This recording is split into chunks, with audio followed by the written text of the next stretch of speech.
Hey guys, welcome back to my channel. Today's video is going to be my go-to easy dinner recipes.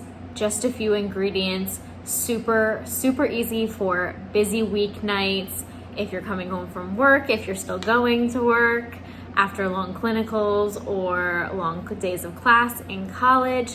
So today we're gonna be doing pesto chicken, pizza bombs, and turkey meatballs. So I will leave everything in the description box for you guys, but let's just jump into the video. Okay, so this chicken recipe is quite literally the easiest chicken recipe ever.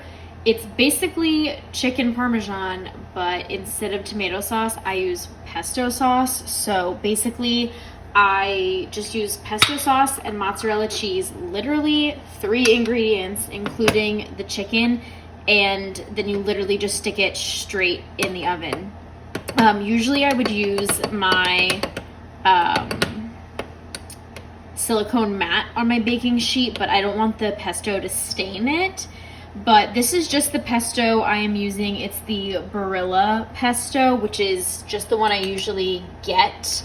Unless I'm going to Wegmans, then I get their pesto that they make. You could totally make your own pesto, but for the sake of keeping this easy and quick, I'm just using jarred pesto, clearly. But if you have a good pesto recipe, definitely leave it down below. But basically, I just scoop a bunch onto the top of the chicken. I have my oven preheated to 350, and then I just use the back of the spoon to kind of just make sure it's all rubbed in all over the chicken and like evenly coated as best as I can.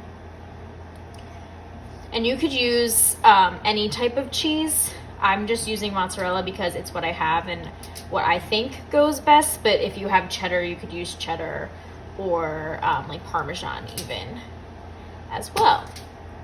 And then once I have all of the pesto sauce on, I just sprinkle the shredded mozzarella all over the top. And I like a lot of cheese on mine, but since it melts down a lot, I like to add even more than what I think is enough, just to make sure that it's evenly coated as well, because it helps keep the chicken moist. And so my chicken breasts are still a little bit frozen. If you don't know or haven't watched any of my other videos, kind of my like life hack for living alone and grocery shopping is I buy chicken breasts in bulk, like buy the big family pack of chicken breasts and then freeze them either as individual chicken breasts or in pairs depending on their size. And so these just haven't totally 100% defrosted yet, plus they're a little bit thick. So I'm gonna put them in for 25 minutes to start, but they will likely need at least 30, I would guess, just a guess. But I will let you know exactly how long they took when they're done. Also, just want to mention, you could totally add the cheese at the end and then stick it in the oven to melt the cheese, but I've never had a problem with putting the cheese on in the beginning, like it hasn't burned or anything from sitting in the oven for that long. While the chicken is in the oven, I'm just quickly sauteing up some broccoli. I just have some olive oil in the pan as well as some salt and garlic Parmesan seasoning. This is a really great side to go with this. Lots of green in this recipe, but this is just a really easy side to make with any of the meals, honestly. So I just wanted to show you guys how I make it in this video as well. Super easy, takes like maybe 10 minutes to saute it all up.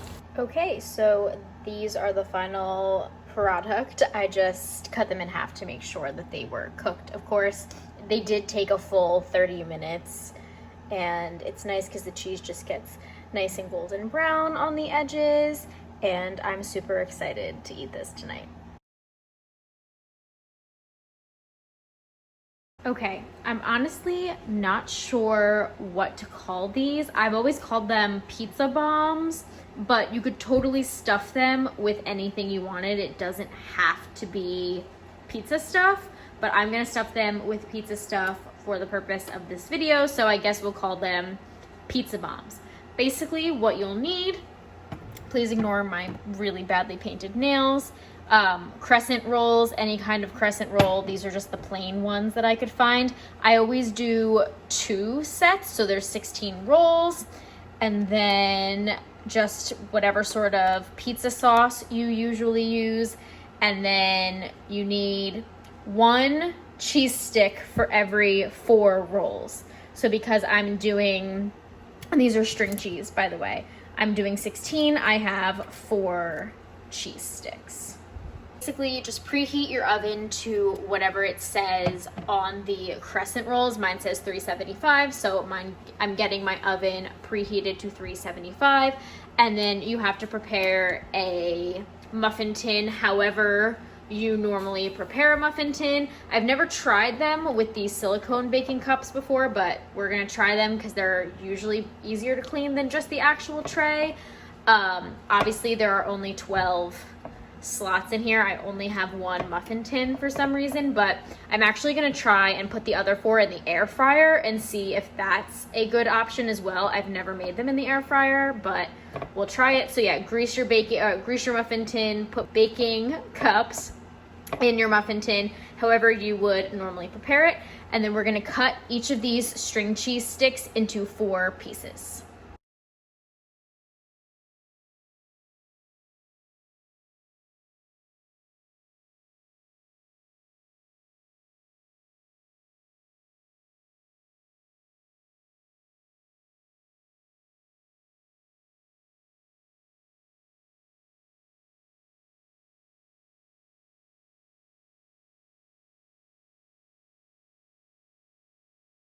Does anyone else get anxiety trying to open these, or is it just me? Let me know. Guys, I'm genuinely so mad that I turned the camera off to open these, because this one was quite literally just sitting on my stove, and as soon as I turned the camera off, it popped open, and I swear my heart stopped for a full second. So just wanted to share that with you guys. So I start by laying them down on every other baking cup, and you'll see why in a second, but just to make them not really stick together as easily, I try to space them out and then just obviously, you know, come back and stick the other ones down. So now that we have each of them kind of draped over one of the baking cups, I'm gonna show you how we fill them. So you gotta make sure that the middle part is like tucked in well to the baking cup. Okay, so filling them is actually the easiest part, I think. So you literally just take a spoonful of your marinara sauce, pizza sauce, whatever. Sometimes I stuff these with broccoli and cheese and I don't even use sauce, but just a little spoonful, like less than you probably think. I hope you guys will be able to see it when I do the ones a little closer to the camera, but little tiny spoonfuls into each one. Then in each one of them, you're gonna put one of your little string cheese quarters, and then folding it is probably the hardest part, but also still really easy. So I'm gonna show you with this one. What I do is I take the top corners, the big corners in, and then the little skinny edge, and tuck it over. You're not gonna roll them like a normal crescent roll, you're gonna kind of fold them into the muffin tins.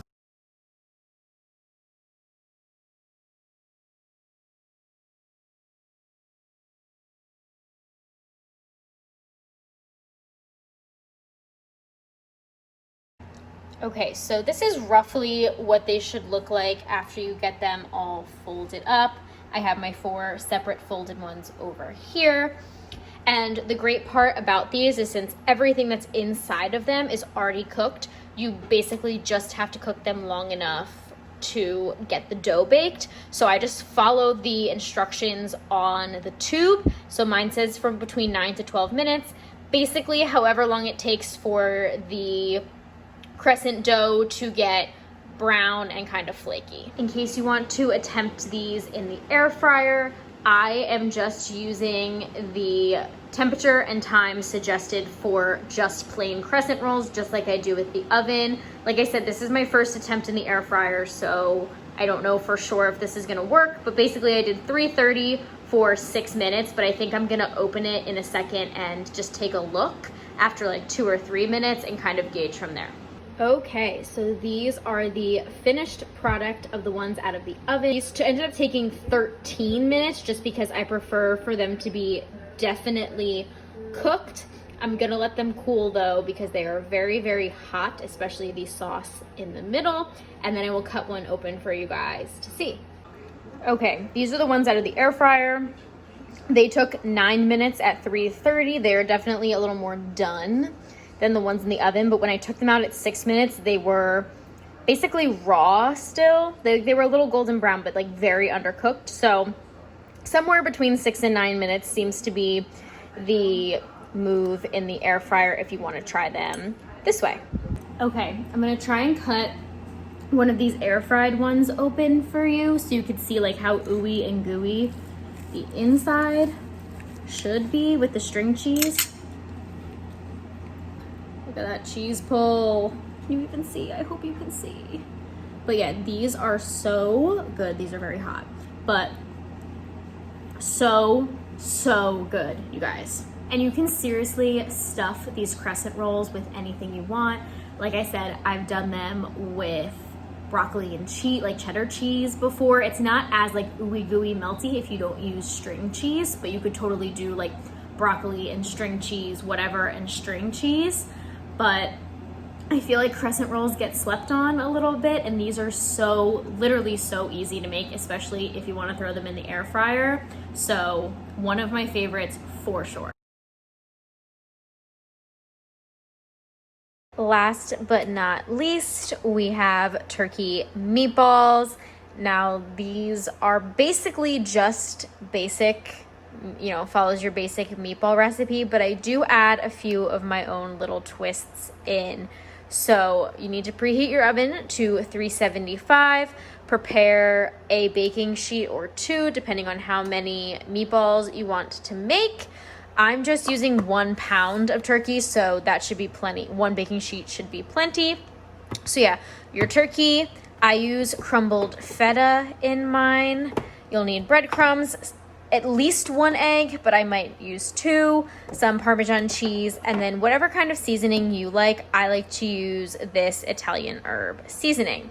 So basically, I'm gonna cut open this pack of ground turkey, throw it into the bowl with roughly a cup of breadcrumbs, just a teensy bit of Parmesan cheese, and I'll start with 1 egg, start to mix it together, and then either add more breadcrumbs or add more eggs to kind of get it to the desired consistency. Once again, not a professional chef, so I don't have like exact measurements. These are recipes that I kind of came up with on my own, so bear with me, please. Okay, so like I said, I have the turkey, 1 cup of breadcrumbs, roughly a tablespoon of Parmesan, and 1 egg. I'm going to mix this all together, and then we're gonna add in the other 2 things. All right, so it should look roughly like this once you've mixed it all together. It should all be pretty evenly coated, but not too dry, not too wet. So now what I'm gonna do is add my crumbled feta and my Italian sea salt. So I don't really measure my feta, to be honest with you guys. I just kind of will add a bunch of it in and then stir it around and add more. Sorry, that was my oven done preheating. But before I start stirring it all together, because I use my hands, I'm also just going to season it. Now, because of the breadcrumbs and the Parmesan and the feta, it doesn't really need too much more seasoning, just kind of until it looks like I have kind of an even layer in there. And then, like I said, I mix it all together with my hands and kind of decide if I need more feta, if it's not evenly distributed enough in here.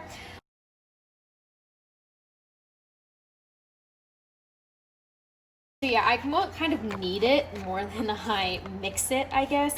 But this way, just to make sure that we have some even feta and it gets into the middle of the meat as well. So when I start to grab from there to make the meatballs, it's, you know, evenly distributed throughout the entire thing. Okay, sorry I can't get a great angle of my baking sheet here, but now I'm just going to roll these into balls. I usually go with about a golf ball size is usually my goal, but I kind of just end up seeing how they come out. So roughly about this size is what I aim for, and then of course just line them all up until I'm out of meat.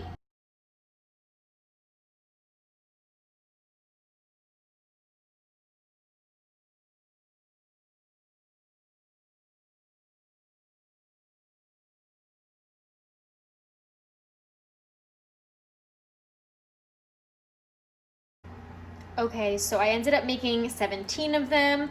Like I said, it's just kind of how big you want them to be. I try to do roughly golf ball size so they all cook evenly and pretty quickly. So these are gonna go into the oven at 375 we're gonna start with 15 minutes, cut the biggest one in half, and then go from there. So after 15 minutes, you can see I cut them open. They were like the tiniest bit pink in the middle still. So I threw them back in for 2 more minutes, so 17 minutes. Basically 15 to 20 minutes is usually how long I end up cooking them for. And yeah, that is it. So that is gonna be everything for my go-to easy dinner recipes video. Please make sure to give this video a thumbs up and subscribe if you haven't already. Tag me on Instagram, which is down below, if you try any of these or if you recreate any of these for yourself. I would love to see them, and leave me a comment down below if you've tried them or what your go-to recipes are. I'm super interested in doing some more cooking videos for you guys. I want to do a trying TikTok recipes video too, so definitely leave me suggestions down below for that as well. And I will see you in my next one.